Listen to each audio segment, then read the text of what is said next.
He's taught millions of people around the world how to get rich.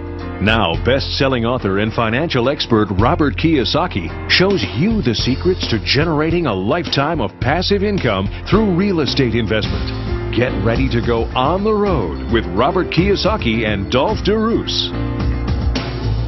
Hello, my name is Robert Kiyosaki, and I'm the author of the book, Rich Dad, Poor Dad. When I was just 9 years old, my rich dad began to teach me how to become a real estate investor. And the way he taught me was through that game most of us know about, the game called Monopoly. And he said, son, on this game board Monopoly is a formula for great wealth. And most of us know that formula. It's 4 greenhouses, 1 red hotel. 4 greenhouses, 1 red hotel. And that's how my real estate investment career began, with that simple education and lessons from my rich dad. And that is why I was able to retire in 1994 at a relatively young age of 47 because of the simple investment steps my rich dad taught me. In this program, I will be sharing with you those same simple real estate investment tips my rich dad shared with me years ago. And to assist us in this program is my dear friend, author of the book Real Estate Riches, Dr. Dolph DeRoos. Welcome, Dolph. Thank you, Robert. You're a doctor because you have a PhD of electrical engineering. Is that true? That's correct, yes. And isn't it also true you've never had a job? Never had a job. Well, please tell them why. Well, it's very simple. I went through engineering school. I spent 8 years at university getting a PhD. And at the end of that time, I was offered a job at $32,000 a year, which in those days was a pretty handsome salary. However, unbeknown to my prospective employer, the week before I had just done a real estate deal that netted me $35,000. And I remember thinking to myself, why would anyone in their right mind work for 40 hours a week for 50 weeks of the year for $32,000 when in 1 week you can make $35,000? And I decided there and then to get into real estate, and I've never had a job. So you would highly recommend real estate as an excellent form of investing? Well, I'm very biased, but I think it's the best. I think there's nothing better, and I have specific reasons why I think that. So in this program, we're going to show people how simple it is, right? Right. I mean, doesn't it surprise you that everybody's not doing it? When you know how simple it is, it's astounding that people don't get up and look for a deal. They'd rather sit in front of the TV and watch other people's creations than make their own. Or even worse, I watch people sitting in front of television sets watching the stock market go up and stock market going down and up, and that's horrible. Right. The only thing that Dolph and I have is we have cash flow. I mean, checks every month, money flowing in, right? Right, and on top of that, the assets that generate those cash flows keep on going up. Right. So there's 4 great advantages to real estate as an investment. Number 1 is you have income every month, which means you can soon quit your job if you want to. Number 2 is that you have tax advantages. You know, there's so many tax advantages too. Number 3 is you have depreciation, right, which is another form of tax advantage. And number 4 is you have capital gains. So you have money coming in, government's giving all these bonuses. Right. You have all these gains that are somewhat tax-free, and on top of all that is the banker will lend you money for real estate. Is that correct? That's one of the big fundamental differences. In fact, imagine going to a bank manager and saying, Mr. Bank Manager, I believe antiques are a good investment, and paintings, and platinum, and gold, and stocks, and mutual funds, and certificates of deposits, and treasury bills. Would you please lend me the money so that I may invest in these things? He will laugh you out of his office. That's right. They may lend you money on you, but they won't lend you money on the stock or mutual funds simply because they're too risky. They're too risky. That should tell you something. Right. It tells you 2 things. Firstly, you don't need the money to buy real estate. And secondly, it's about the safest thing there is to invest in. Right. If it wasn't safe, a banker wouldn't give you the money. Right. So it's a fabulous way of, finding financial stability and a financial brightness for your future. Right. What we'll be doing this weekend is we'll be going with a young couple. It'll be their first real estate investment foray into the world there. As we talk to them, we'll be sharing our secrets through the real world of investing. In this program, you will learn about the 6 basic and simple steps my rich dad taught me on how to be a successful real estate investor. Step number 1, decide to be an investor. This is very important. This means the most important thing is to invest in your education. Step 2, find an area. Areas go up, areas go down, and areas go sideways. To me, the area is far more important than the property. Step 3, identify potential investment properties. Step 4, analyze, make offers, and then negotiate the agreement between buyer and seller. Step 5, put the investment together. which means financing and doing your due diligence, checking out the structures of the property. Step 6, property management. The important thing is this. You must have the 6. If you only have 4, the real estate deal falls apart. Would you agree with that, Dolph? Totally. If you're missing one, then you won't have an integrated package. It won't work. Right. Another thing, too, is those 6 steps will work in any city throughout the U.S. or any city throughout the world. Is that correct also? All over the world. It's international. Right. So if you're going to be a property investor, a real estate investor, these 6 steps are important, and this will be covered throughout the program. You will learn these 6 steps that will make the process of becoming a successful real estate investor a fun, inspirational, and profitable one. But the first step is this, is you must decide to learn. Would you say that's true? You have to make that decision. If you don't decide to become an investor, then you'll never get around to completing the other steps. Right, because each step requires learning. There's one more thing I'd like to say, is start small, right? We started on small deals. Very small, ridiculously small almost, but we cut our teeth on those to give us the confidence to go forward. Right. The thing is, we're active learners. All the time. Are you constantly studying? Constantly. Even yesterday we were talking with each other, sharing some ideas, and we both learned something new that we didn't know. Right, and they say we learn something new every day, but the question is, what are you learning new every day? So if you want to become a property investor, step number 1 of Rich Dad's 6 steps is decide to be an investor in your education. True? Right. Then we go out there and do it, and you learn along the way as you go. Those 6 steps will make the whole process fun, easy, and understandable. So what you'll be getting from this program are not only the simple words of advice and wisdom my rich dad gave me, but you'll also be getting Dolph's and my own personal experiences. So what you'll be gaining is the inspiration as well as the tools, but most importantly, the what? Most importantly of all, you'll get the confidence to go out there and find your own deals, to get your own passive income, and to set yourselves up for the rest of your lives to have that income there. So let's get started. To help put their principles into action, Robert and Dolph chose to work with Ryan and Kim Rogers, first-time real estate investors. Having just purchased a home for themselves, Ryan and Kim had little of their own money to put down, but they were willing to learn and ready to find their first investment property. Hi, you're Ryan and you're Kim? Yes. And I'm Robert and Dolph. How you doing? Nice to meet you. Nice to meet you. Hey, Ryan. Hi, Dolph. nice to meet you. Hey, Kim. Hi. So I understand you've just bought your first home, and now you're interested in becoming real estate investors. Is that Yes. right? Yeah. Before we go into it, can you tell us why, or I mean, you're very young, why would you be so motivated to suddenly get involved in investing? So, Kim, why don't you? I don't know. Well, I think a big factor for me is just that I don't want to work the rest of my life, and I especially don't want to work hard for money the rest of my life also. And I mean, I just really want to get to the point where I can enjoy life and Not work hard all To your work life. for a living. have enough money to relax. Good. And what's your motivation? Well, I think the biggest thing is working for somebody else and not knowing if there's going to be a guarantee, with all the problems there are. How you see all these big corporations going down and, the job security thing, worrying about your job, and whether that security is going to be there in the future. That's my biggest motivation. And maybe leaving up more time for family stuff. When we start having a family, it's, instead of having to work hard and be tired at the end of the day where you don't have time for your family, it'd be nice to have other options to... Well, what we're going to be talking about is basically a process that Dolph and I use, 6 steps. It's the same process my rich dad basically taught me years ago when I was just nine years old. And, well, how old were you when you bought your first property? First property at 17. Yeah. My first property was 24 when I actually bought something. Let me ask you this. You've already bought a house, right? Mm-hmm. Do you suspect that buying a personal residence is different than buying an investment property? Yeah. So I think I don't know as far as we've been. I don't know if there's a difference about looking at property if it's personal or rental, but definitely if you're going to invest in the property for tenants to live there, it doesn't necessarily have to have the flashy things and the nice faucets and stuff like that. Paint can cover stuff up. And They're very smart, aren't they? Very smart, yeah. You didn't go out looking for something that you wanted to live in for the next 20 years. Right. No. You already had half a mind to how would this rent out as a rental proposition. Yeah, I want to commend you, too, because looking for a personal residence is different than looking for an investment property. The process is basically the same, But there are subtle differences, right? Right. You should never let emotions come into an investment property. As we always say, fall in love with the deal, but not with the property. Now, when it comes to a home to live in, at some stage, you're going to want to have certain personal, emotional factors come into play. Would you enjoy living there?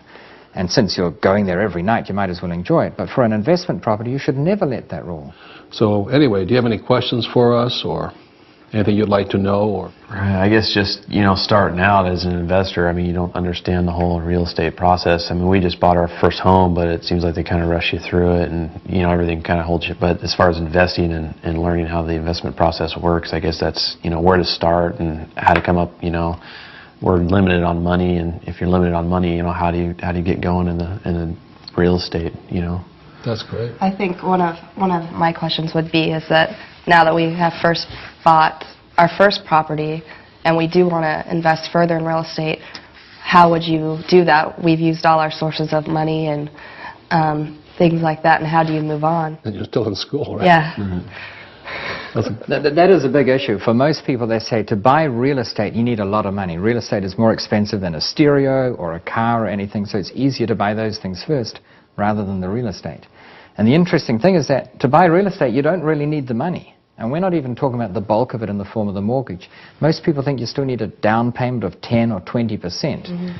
And the interesting thing is you can get away without even having to put up cash for that down payment.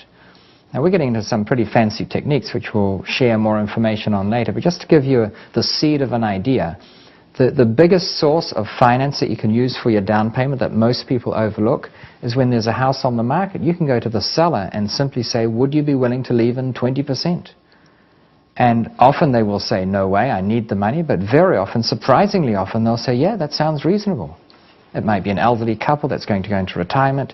They're going to take the proceeds and put it in the bank. And in the bank at the moment, you can't get more than about 2%. You might offer them 6% interest on that money, a second mortgage, and they'll be happy. They'll thank you for it. So I don't think that not having the money is the biggest stumbling stone at all. I think if you go and see the process that Dolph and I will take you through, like I said, leave the money at home. Just go through the process. In other words, never leave money or not having money be the excuse for you not to invest. Because what has happened for my wife Kim, she's named Kim also, is that we've never found a deal we could really afford. I mean, most of the time we found deals and we're going, holy moly, this is a great deal. We're going to make, if I put this deal together, I'm going to make a lot of money. And not that it sounds that good, but that old saying from the movie Wall Street, greed is good. I mean, when you find a way, when you find a hot deal, doesn't it inspire you? It's so good that you can't let it go. You'll find the money one way or another. The great thing about the two of you, you've bought your first house, you realize you're short on funds, but you're still out there looking. And I think that's the most important thing. Right, that's what's going to put you into a position to be able to do a deal somehow. The trick with being a real estate investor, you have to buy something that puts money in your pocket every month and keeps going up in value, hopefully. So you've already started on a good footing, so congratulations.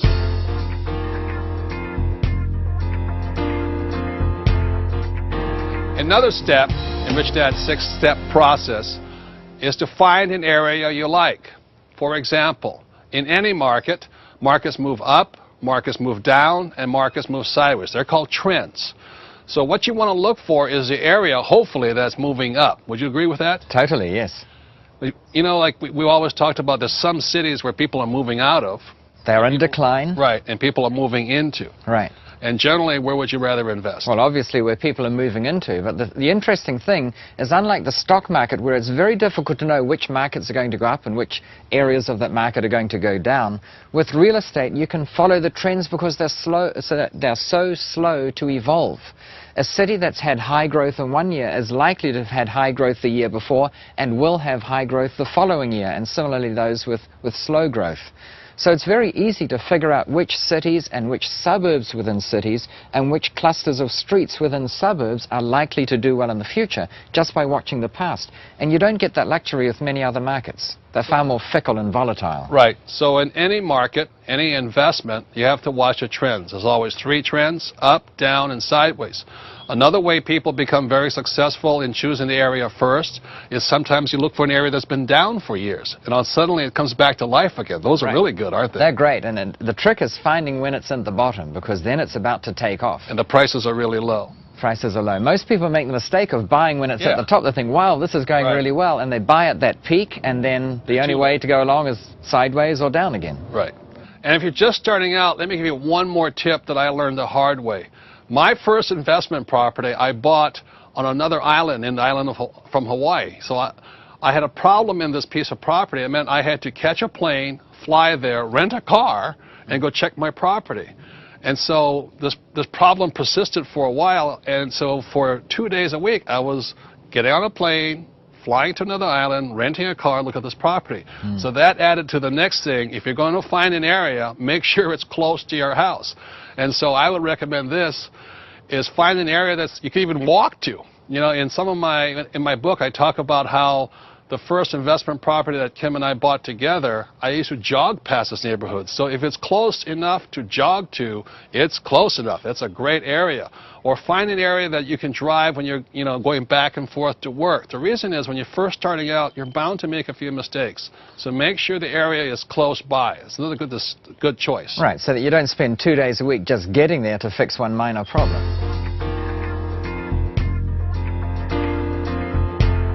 How do you start out as far as, if you've never done this stuff before? How do you find the deals? How do you go out and, where do you start? What neighborhoods? If you don't know how to start this process, how do you do it? So we'll start just by looking first at areas. You want to find out if it's going up, down, or going sideways.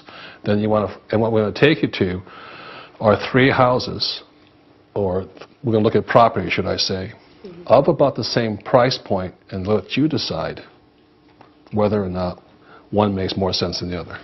It's not so much the price, but the trend, as Robert's been saying. So there'll be some areas where you've got a reason to know why the trend will be upwards. And the thing that always amuses me about real estate relative to other investments is it's so easy to know what a trend is going to be in real estate.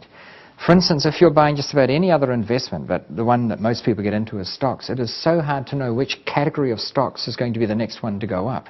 And often it's very volatile. They'll be up one week, down the next week. 18 months ago, everyone thought technology stocks were the way to go, and we all know what's happened there. When it comes to real estate, the trends are not nearly as volatile. They're much smoother. It's very easy to get the statistics on which cities have been doing better than average in this country and which cities have been doing worse than average. Even within cities, there are suburbs that do better than average and others that do worse than average. So it's easy to get this information, and that will help you determine anywhere in the world where you should be buying.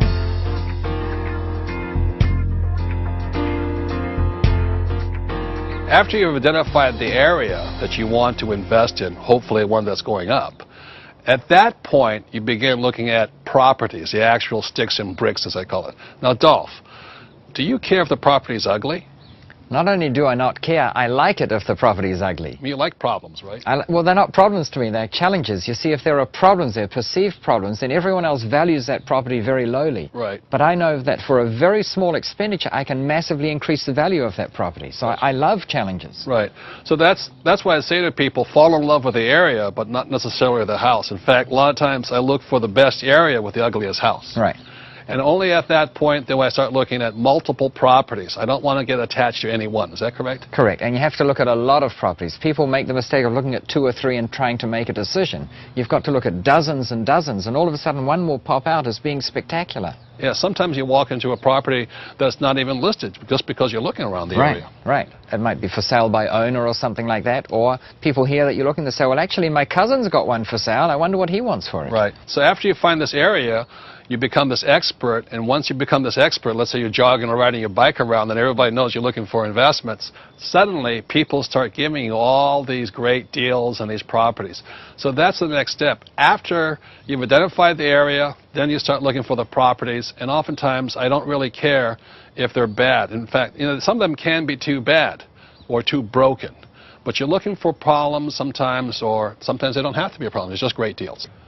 In this program, we'll be looking at different areas and only a few pieces of property, but I caution you, In the process of finding the property, if you're just starting out, I highly recommend you look at 100 pieces of property before you make an offer.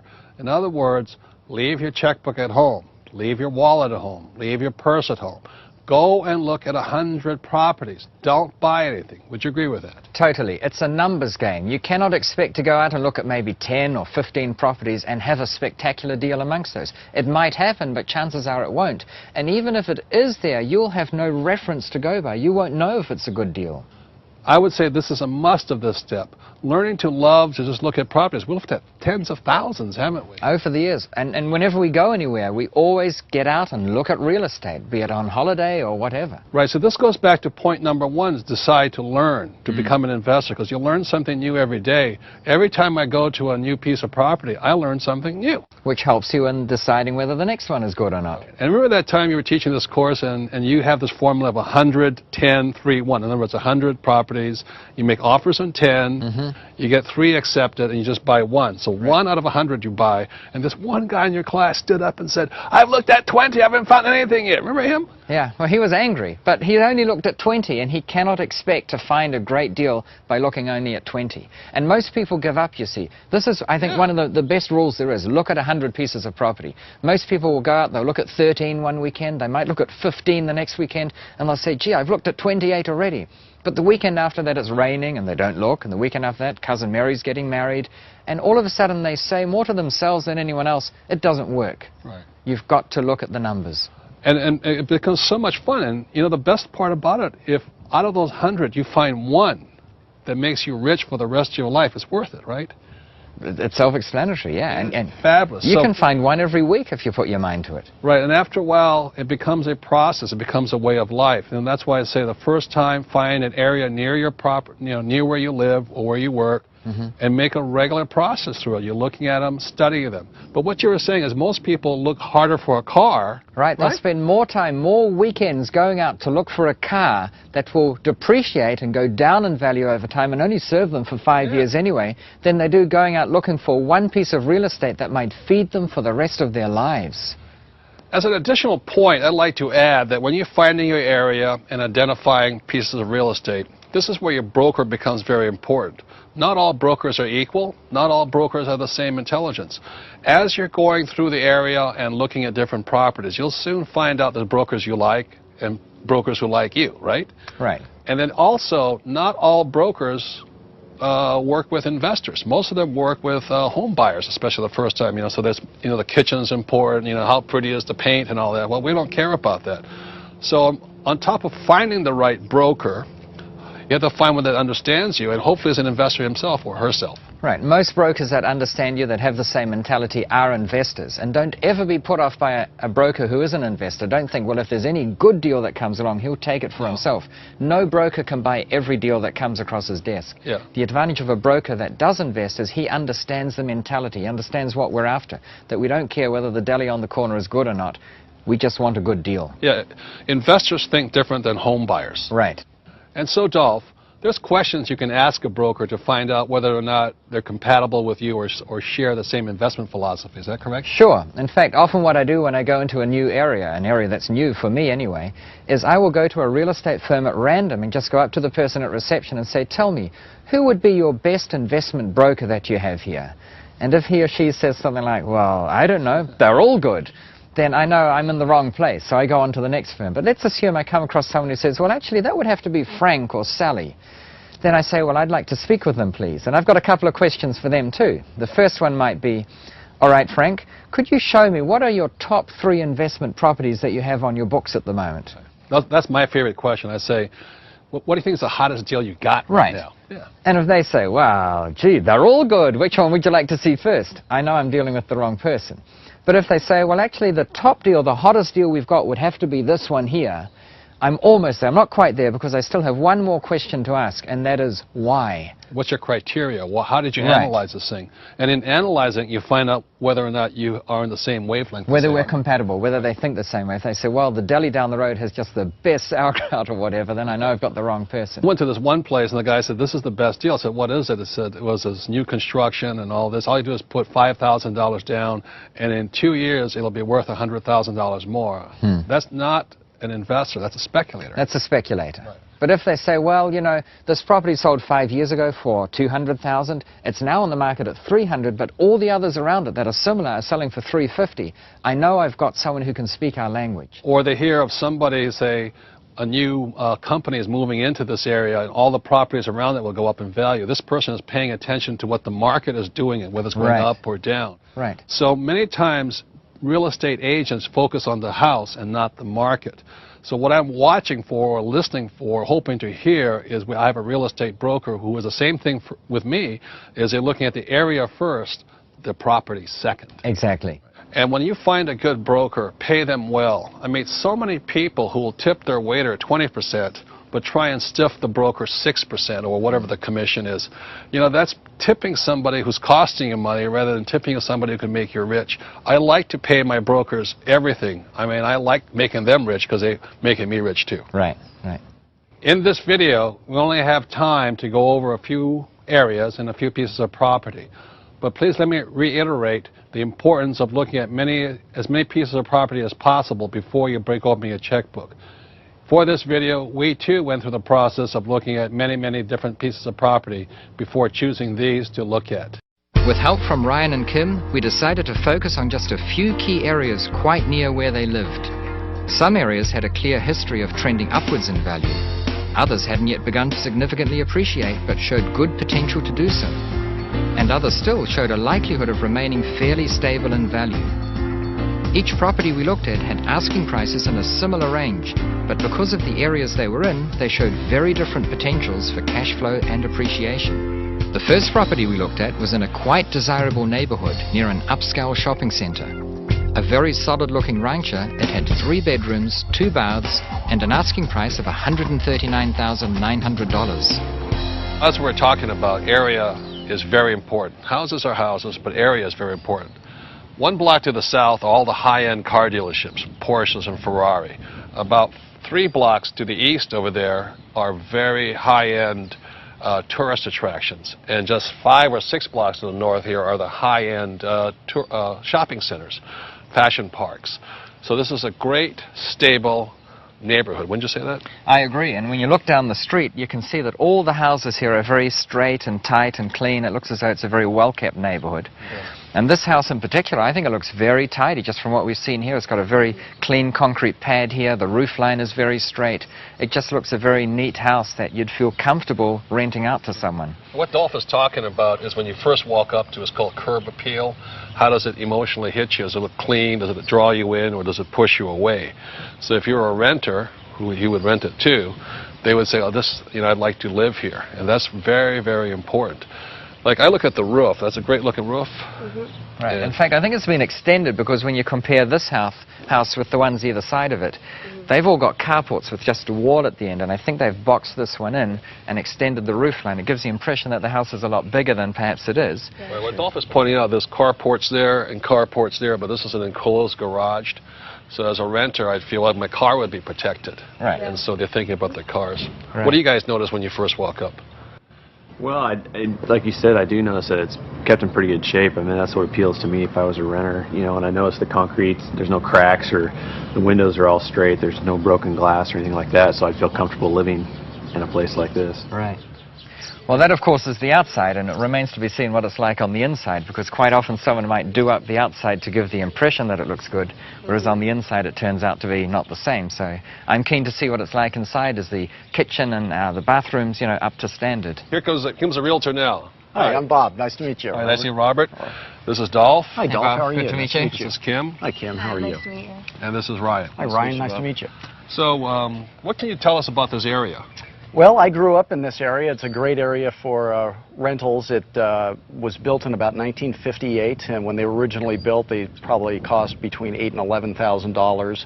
And today it's about $140,000? About $140,000. They've, you know, virtually doubled in value every 10 years. And so in 1990? Well, in 1990, these houses were selling for right around $80,000, and if a person would have put $8,000 or 10% down, then they would have earned a $68 0.5 annual rate of return, so it's a great place. Annually, right. It's phenomenal. And so this is nice, stable area? Very stable area, great place to live, great place for me to grow up and have my daughter into. You've seen it change quite a bit. It's, you know, it gets a little bit more traffic, but it's a growth area. It's just, you know, a lot of people want to live here. So. Right. It's a great location. Huh? Yes, great location.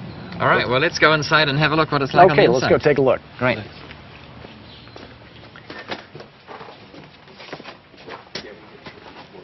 Well, look at this. It's very nice in here. So, well, one of the first things I noticed is the fireplace here, and things that tenants like tend to be something like a fireplace where you can have an open fire, and it's kind of got a unique style about it too, so that's nice. It's very quaint. Very quaint. And look at that. That's 1970s disco. You know? Whoa, look at those mirrors. I mean, that really is bad. You can just pull that right off of there. And yeah, the good thing about, exactly, Kim, it's just perfectly. All you do is take it off. It's not expensive to do. I mean, you can do that, you know, in an hour at the most. Mm-hmm. Right. And then you get a little paint, and it would be very nice. If you look at this carpet here, right now the carpet looks dirty, but it's a high-quality carpet. And I think with a good cleaning, it'll bring it right up. And you could probably get 2 or 3, you know, more years use out of it. But it's a very high quality. It's in very good condition, yeah, yeah. Again, the whole house reeks of quality. It's just, you know, back in the 1950s, as Bob says here. Let's go in the kitchen and see what we have here. All righty. Well, this is interesting. Just looking down at the tiles, you know, they're in perfect condition and they don't look dated at all. It's very, very straight. The bench here too. I see it's got a dual sink with a single faucet over it, so that's pretty modern. The thing that does stand out in my mind, though, is these cabinets here. While they're straight and tidy and they look as though they're very operational, the color scheme really, I think, is from the 1950s. I'd hazard a guess that these are the original colors they had here. And I think a coat of paint could do wonders in transforming this. How much, Kim, how much do you think it would cost to paint this? oh, maybe less than $20. Yeah, $20, yeah. You see, the whole thing is that to do this up, to change those panels and the mirrors and the color of the paint in here, we're not talking big dollars at all. And the perceived value when you'd walk in, if you did those changes, it would be much higher. Yeah, it's a very good quality house. And look at this here. I was just looking at this. Push this button. And look, they have these metal roller protectors, like garage doors for your windows. They're everywhere. And, you know, that means more security. If you had an older tenant come in here, they would just feel very comfortable, safe in here. This whole house, reeks of safety. And that's a great point, because we've talked about the solidity of the house, how that makes it very good from a landlord's perspective. It's very hard to destroy this house. But things like this grill here, that makes it very appealing for a tenant to be here and live here. So you'll find it eminently rentable because it's a very safe house from a tenant's perspective. If you advertise this as a very safe, secure house with, protected windows, it attracts a different type of tenant. They probably stay longer, too. Yeah. Look out in the backyard and look out there. Okay. Here. Oh, wow. Yeah. I mean, this is, you can tell by the construction here right away that they almost overbuilt it, so that shows really pride of ownership, and they did a great job. And I mean, look at this slab here. This is very solid construction. It's so extensive, too. It's a huge, big slab. It is almost overbuilt, but that's a good sign. The person took care of it. Yeah. Sure. Compared to that house over there, I mean, you can tell. A little chintzy. Yeah, that's a lot more flimsy. And for people with kids, they have the solid cinder wall, hollow tile wall. It's fabulous. I mean, it's very quality place, wouldn't you say? Yeah. Oh, yeah. It's in perfect condition, too. If you look over here at the gate going to the alleyway. Well, security reasons, like you said, the solidness, to me, is like a security, especially with kids, It's a security, big, tall walls, solid walls. It's great. Right. Let's look through here. Let's go over here. Hey, look at this here. I mean, this is the storage room. I call it a Bubba room. You can put your tools and store all your bicycles and all the things you can't fit in your house. This is a great feature right here. Yeah. Right, I'd say this was part of the original house. And then here in the garage, they've obviously just turned what was originally a carport into a garage by putting in the end wall and then just boxing the whole thing in and putting the electric door on it. So you think this was open at one time, huh? Right. Right, just like the houses either side of it. Right. And so now this is... So much more security for your vehicle. It makes the house look far more substantial. And anything in here is dry. It's not just secure, it's out of the rain. True. No cracks on the floor. No. Yeah. Very well Yeah, done. it's generally a very solid looking place, and again, the only downside is there's nothing you can add to it. You can't turn a carport into a garage because it's already been done, you know. Yeah. But for somebody who is like me, who's not good as a handyman, this is perfect, you know, because I don't have to do much for it, just paint it and a few other things. But it's a very solid, well-built house. It'll last for years. So I would summarize, you know, this is an excellent house in an excellent neighborhood. It's indestructible. It'll last for years. It has appeal to a renter. And for somebody like me, I don't have to do much to it. So I love it because it's high quality, good neighborhood. My investment would be secure. But, you know, for somebody like Dolph, you would say this wouldn't appeal to you because it's too well built, maybe, huh?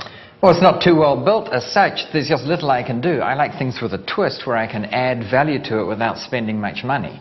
Now, having said that, if the numbers work, it's still a great investment. I'd be interested. And what I like about it is from a tenant's point of view, they would feel secure here. They would feel as though when they come in with their car, they can lock it, and if they go away for a week, no one knows whether the car's here or not. It's not an obvious indicator as to whether you're at home or on holiday or something.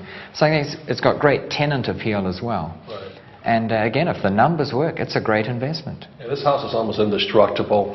Great neighborhood, secure neighborhood, and the house is even more secure, so I think it has a lot of pluses in that part. But you say, if the numbers work, that's what counts. Sure.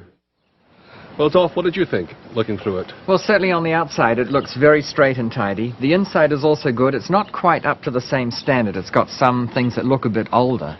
But I think overall, this is a very clean property. There's very little that needs doing to it. Yeah. I think it is simply a numbers game. Do the numbers work? In other words, what can you buy this for? And what are the rentals? And what are your expenses? It's going to be a simple exercise of analyzing the numbers to see if it's a good investment.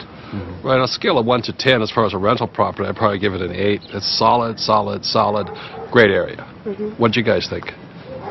That was pretty good inside. It was fairly clean. I mean, it needed a little updating here and there, new Little paint. But other than that, I thought it was in pretty good shape. Yeah. You know what I liked about this house?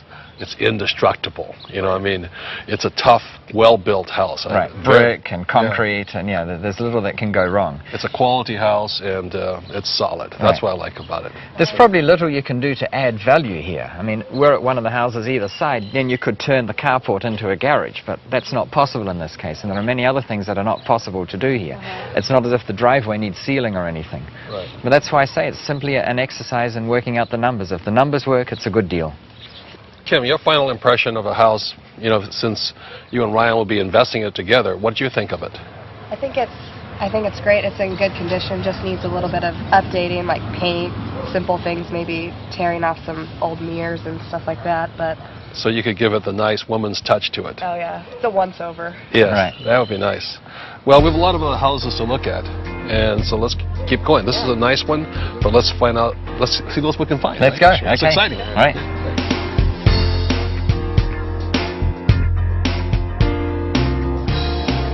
Our next property was in a very different part of town, one that showed signs of really trending upward in the years to come. Listed as a fixer-upper, it had a separate guest house and an asking price of $102,000. We were curious to see if it would offer us the kind of twist that we could use to quickly increase its value. Well, as you can see, this is an older house. It was probably built around 1930, so it's 25 years older than the house we saw in the newer neighborhood. The reason we want to look here, though, is this neighborhood is older, it's gone down, but it's coming up right now. Just a block away, people have taken exact same houses like these, refixed them up, made it a beautiful neighborhood all along the street, and they're now going for around $350,000. So this one has a huge potential, but the question is, you know, it's advertised as a fixer-upper. It's about $102,000 asking price. But the question is for the money you put into it, will it make sense? Can you fix this house? That's the question. Right. Or for a similar price, can you get one that needn't be fixed up? That's good as is. So this is a great neighborhood. The question is, this is a great house that's worth investing in. That's really the question. Why don't we go around and take a look in back and see what's there? There's a guest house back. I think we can look at that. Okay? All right.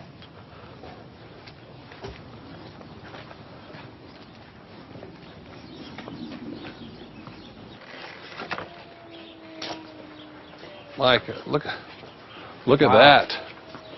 Yeah, and the hole Look up at there. Look at the cracks there, the cracks there. Right. Look at this master carpentry work here.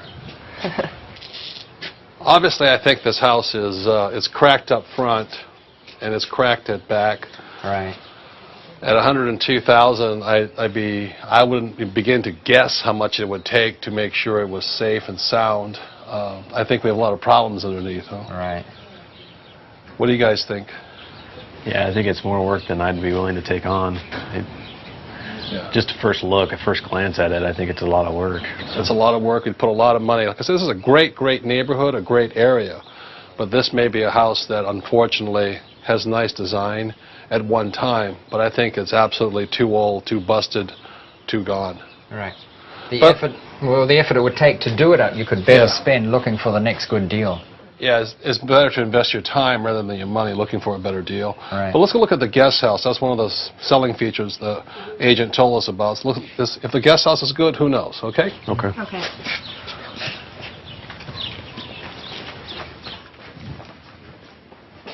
Oh, gee. Jeez. Look at this. Look at all this. Well, my first reaction is this is not a guest house. This is a juxtaposition of sheds and lean-tos, and I don't even think some of this is up to code. Yeah, this is a fire hazard. It's a danger. Right.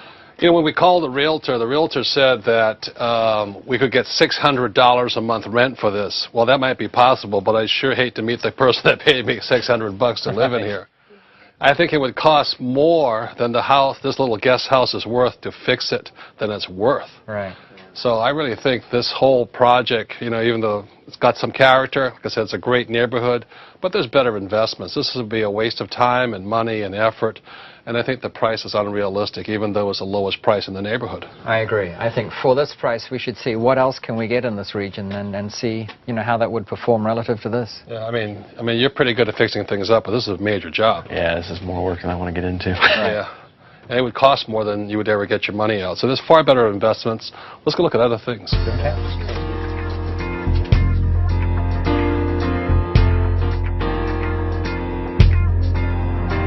Just a few blocks away, our next property looked like a far better deal.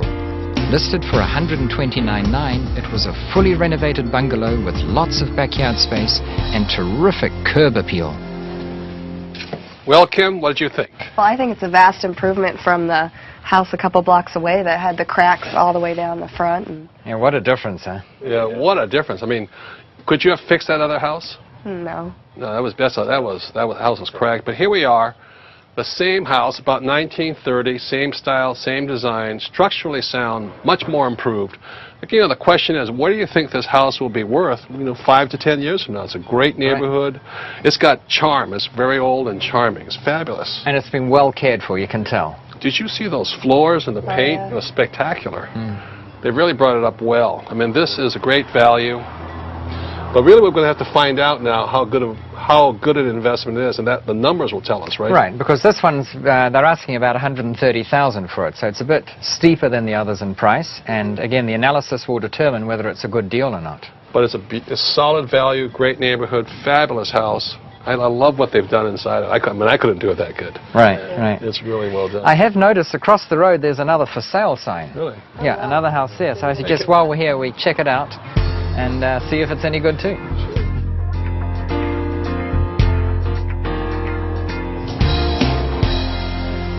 You know, whereas the house we've just looked at was $129,900, this one here I see is only $114,000.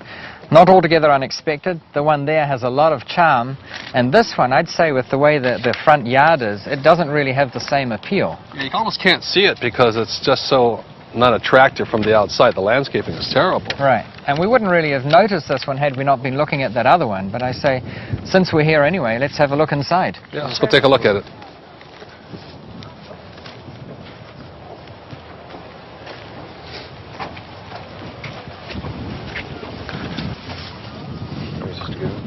Wow, this is spacious.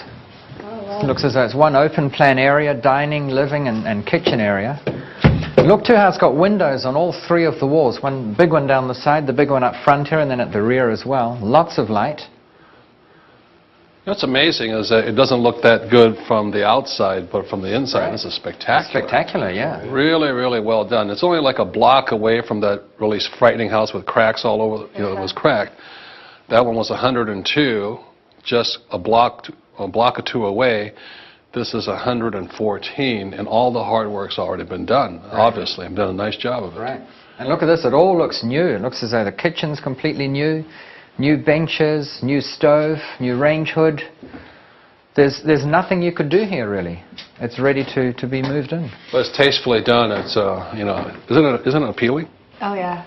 I wouldn't even have to put my finishing touches on this one. Well, there you go. All right, let's check out down the back. Front. Oh, well, on the left here we have, gee, this is a full bathroom. It's got a lavatory, a bath, and a shower. All brand new by the looks of things. That's nice. Yeah, that's real nice. On the Very right, well here's the first bedroom, second large bedroom, and then here there is the third bedroom. This looks as though it's the master because there's another bathroom here. In fact, this one also has a lavatory, a bath, and a shower, and then another vanity unit come wash basin. It's very well done. You know, this house has, what, 2 bathrooms, 3 bedrooms, right? Right. And that other house that's just a block away had, what? Just one bathroom. That was questionable. Right, and 2 bedrooms. But it had a guest house. Right. What do you think of this place? Oh, it's nice. I mean, if that were just me and her moving in, I'd be ready to move in because everything's ready. Ready to That's move right. out, This right. one's ready to move into. The other one needs a lot of work, and yet the price differential, it's the difference between 114,000 asking price and 102,000. Right. You would put so much more money in that house and never get it back. It's the same neighborhood. It's a great neighborhood. Young professionals are moving in here. They have a school right over there, a hospital right over there. It's where the young professionals are moving back in because they can afford to move in here and fix these places up. Right. This is a great area. Do you think there's anything else we can do to improve this place? Well, there's very little you could do on the inside of the house. The only thing I can think of is here in the master bedroom where there is a window, we could turn that into a French door. However, there is a lot we can do outside. Right. And that's what really excites me about this And they've place. already spent the big money. The rest is really simple on the outside. Right, and cosmetic. Right. This is a well-done place. Yeah. Good value. It's very good value. Yeah. Well, guys, I think we agree that the inside is pretty well done up very nicely. There's little you could do there. It was surprising. You know? Very surprising. Brand new looking. Robert, you asked what could be done on the outside, and there are 3 things that come to mind first up. One is there's that wooden fence down the back there that's not painted. Now, for about $10, you could paint it and dramatically improve the street appeal of this whole house. Right. So that's number 1. Number 2 is why not put a carport in here? The outside wall is already erected. It would be very simple to put in a carport, keep the car out of the sun or the rain or whatever. Really, again, that would improve the value without spending much money at all. But the third option, and the one that I think perhaps is the most appealing, is why not take that fence down altogether? There's a lot of spare land down the back. Yeah, it's why not? wasted. It's wasted. Yeah. Why not build a 2-car garage with a tool shed or something like that attached? And again, that would dramatically lift the value of the house for a very modest expenditure. And Ryan, you're good, you know, with your hands and tools. Could you put up a 2-car garage back there? Oh, yeah, no problem. Yeah, it'd be easy. Lots of room back there for it, so... Yeah. And that's what I love about this place. Even though it's nearly completely done up, there is still a twist here, and the dramatic twist is the street appeal is not reflective of what it's like on the inside. Right. And everybody around them, they're improving their property, they're improving their property, they're improving their property. This whole area is coming up. I like that. Right. Well, let's look at the front yard, see what we can do here. Well, as I said, it's really spectacular on the inside, but we almost missed this place because it has no curb appeal. Right.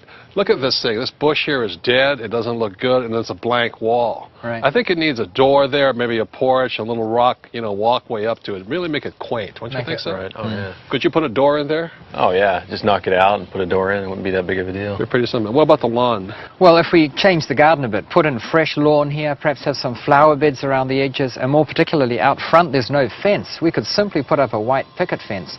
And doing all those things would totally lift the curb appeal of this house. Yeah. So that it truly reflects what it is on the inside. Right. But now, I think of all the properties, this has the most value. Great neighborhood, great house. You don't have to put too much money into it. You greatly increase the value. But now it's onto the numbers, right? Right. The numbers will tell if it's a good deal or not. Exactly. So let's go do and the analyze numbers. them. Yeah.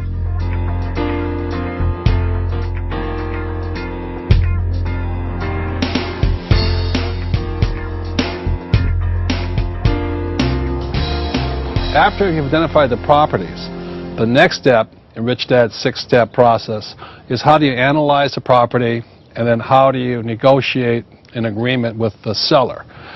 And many times in many books or courses I've gone to, people make that so complex it actually turns people off, you know.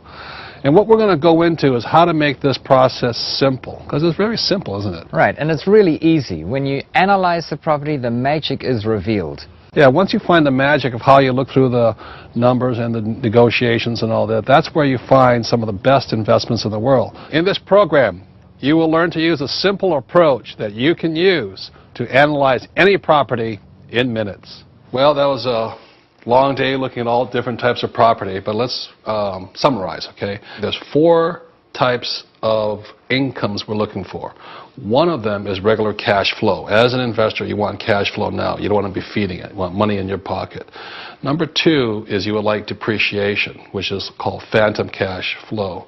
Number 3 is you want appreciation. So let's say you buy a place for 100, you want it to go to 150. That's appreciation.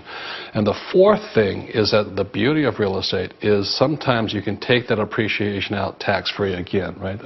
So that's what makes all of these deals interesting, because we're trying to figure out which one is the best deal. So Dolph, why don't you take over from here?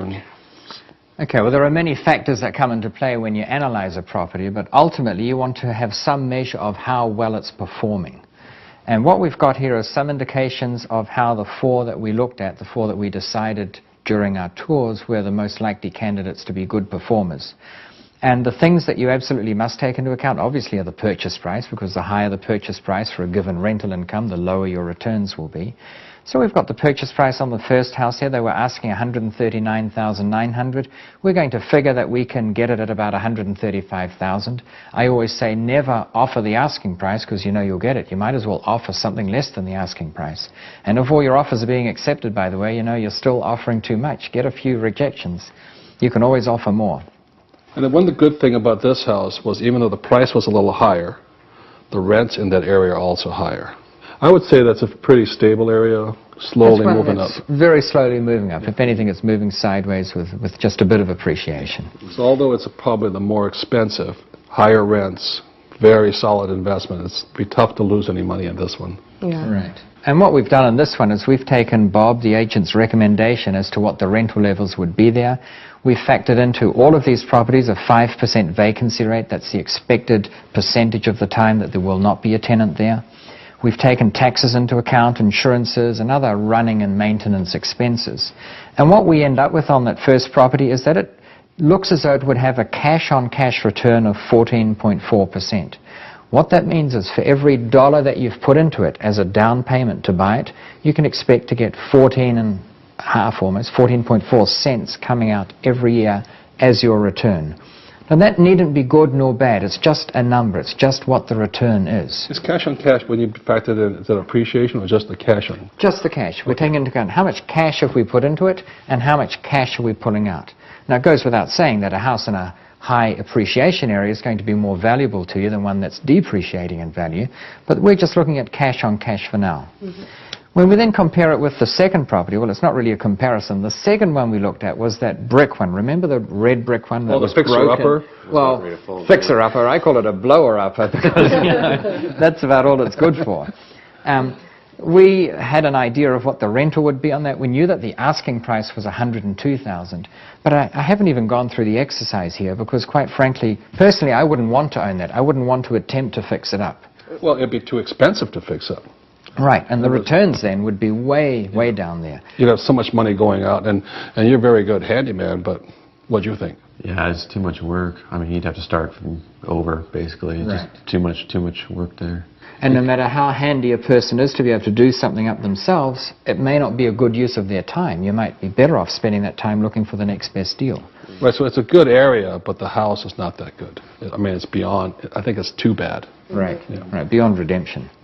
So we then consider the third house we've got here, which was very close by to the brick one that we've dismissed. It was that green cottage that was very charming. Oh, yeah, it looked the same. Yeah, Almost the same it was period, wooden, but and brick, and it looked very similar.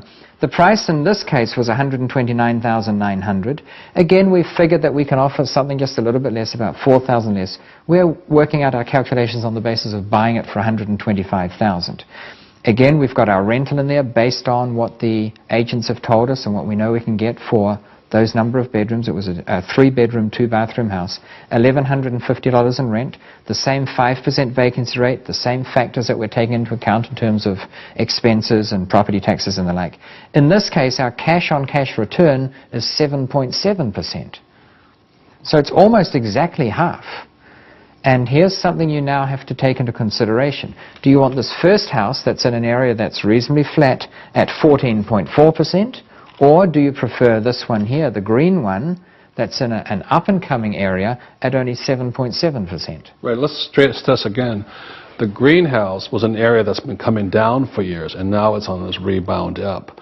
And all the young professionals are moving on. So you as an investor have got to say, am I willing to bet on the 7.7% cash return, the income, versus a capital gain that might be bigger? I think the first house would be a steady capital gain, but not as spectacular if things go the way we want them, right? Right, right. And in general, that is true. Where you have a high capital growth, you tend to have lower returns, and conversely, where you have high returns, you have lower capital growth. And this is a perfect example of that. Mm-hmm.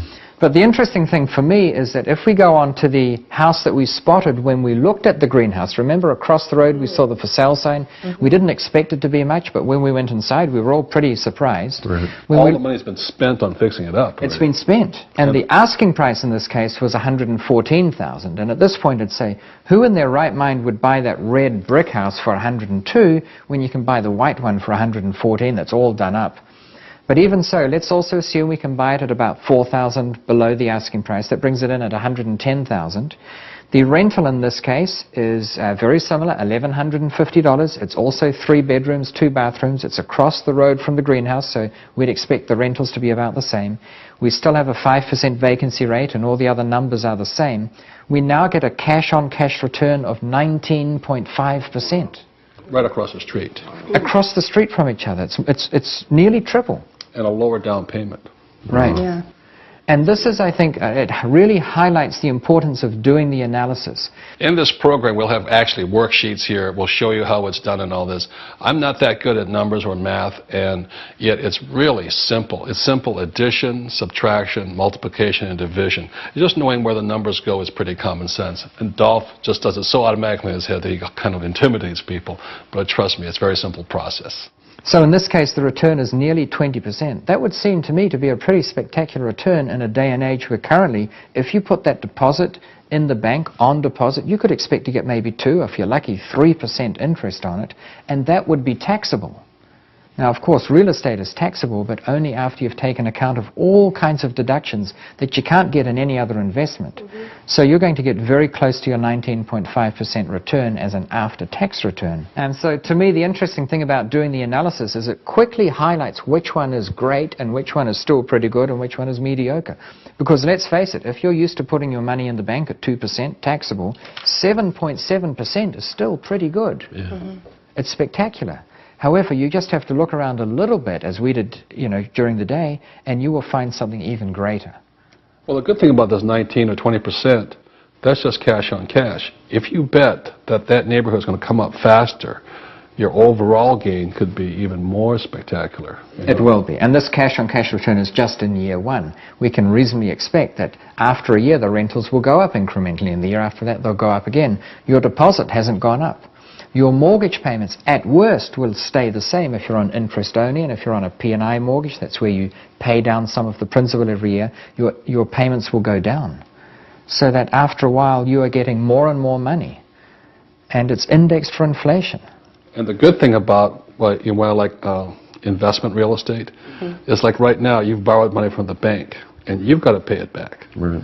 But when you invest in a piece of property, you use your banker's money, and your tenant pays off your mortgage for you. So that's why, when we talk about people saying, let's get out of debt, let's get out of debt. Are you deeply in debt?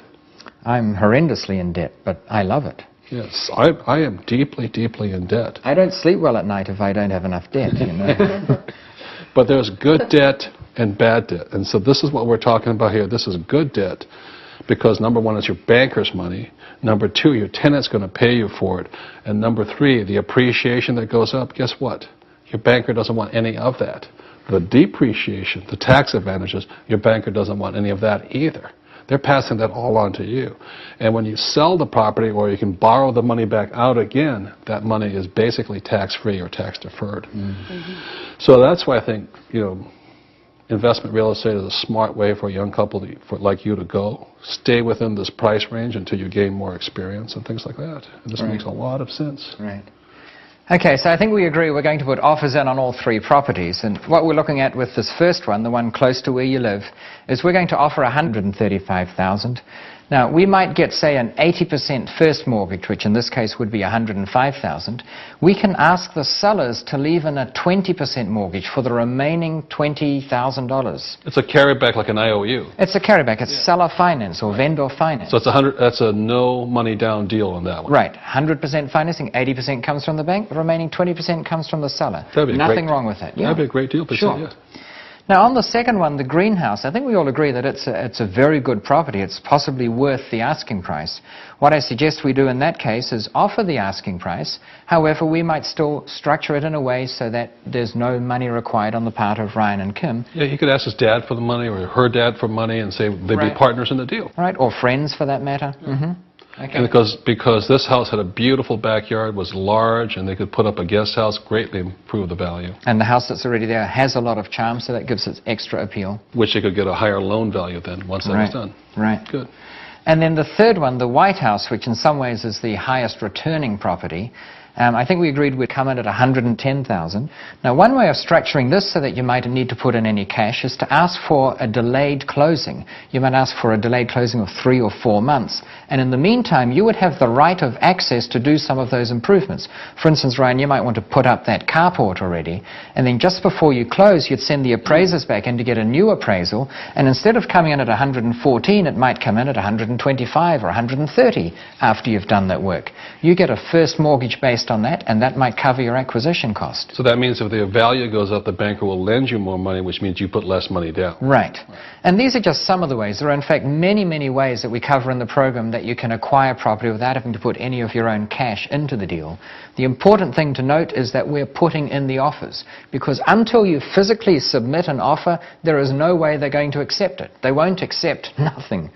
And if you don't put in an offer, you don't know. Right. I mean, the point that we're making here was, remember, we had no money at one time, right? And that's how I started. And did people laugh at some of our offers? Oh, they laughed, they quizzed you, they thought, are you sure you're doing the right thing? Aren't you wasting your time? Yeah. The thing is, part of the process is just putting in those offers. Have people laugh at you, have them reject you. Even if they say yes, you still have a way out anyway. Right. So it costs you nothing. Well, let's write them up. That won't take long at all, and fire them off, and then we can see what happens. As Ryan and Kim await their answers, it's time for you to discover the rest of Rich Dad's 6 steps to becoming a successful real estate investor. In the audio and workbook portions of this program, you'll discover how to negotiate a winning deal, where to find financing even if you have little or no money of your own, what to look for during property inspections and other due diligence, how to find the right tenants, how to manage your property for maximum profit, and much more. But now, let's continue your journey on Rich Dad's Roads to Riches. Here's Robert Kiyosaki.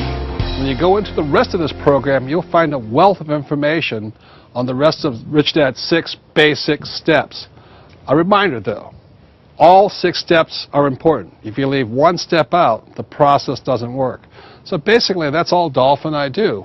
We get up and we go through the 6-step process of looking at properties all day long. Wouldn't you agree with that? I fully agree, and you've got to remember you've got to have fun during this process too. Well, like you, Robert, I started playing the game Monopoly at a very early age. In fact, we got sick of the original board and made our own out of big folded-out cardboard boxes. But I carried on with real estate, and I bought my first property at the age of 17. And right throughout college, my 8 years there, I kept on buying, so that by the time I finished, I didn't really need a job. And I enjoyed it so much, that's all I've done ever since. I just go around the world now looking at real estate deals and trying to pick the eyes out of the deals I look at. So the first step for you now is go through the rest of this program, then get up, leave your checkbook, wallet, and credit cards at home, and start looking at property.